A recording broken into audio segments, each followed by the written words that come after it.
Another funeral in Hebron, a victim of COVID-19's resurgence in the Palestinian West Bank. Hebron has reported more than half of the infections. Hebron is a big city with tribal systems, and there are weddings. This is the summer, and it's the season for weddings and celebrations of all kinds, and people get together without knowing that they are carrying the virus or not. As Palestinians suffer another wave of economic closures, the population has begun to express frustration and resentment with the Palestinian Authority leadership. The government is scaring people from going out because of the coronavirus, and the merchants have no customers. The markets are empty. There is no work. What plan does the government have to help people and merchants go on? If we don't die from the corona, should we die starving in this country? Many Palestinians thought their government was performing well at the beginning of the pandemic when infection numbers were low. They also supported its decision to cut off all ties and cooperation with Israel after Israel announced it would annex part of the West Bank. The annexation hasn't happened yet.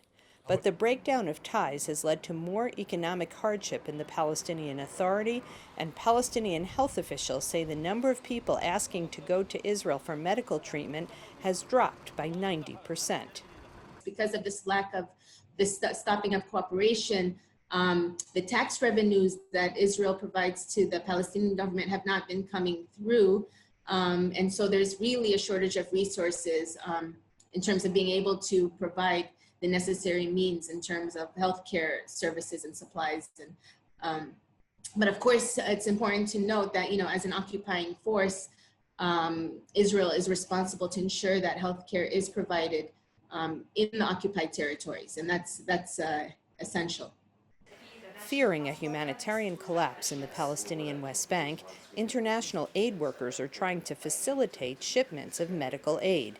As seen in this video provided by Chinese state television, one such shipment recently arrived from China. There are huge challenges at the moment with importing humanitarian shipments, and that's related to the suspension of the coordination between Israel and the Palestinian Authority in response to the annexation.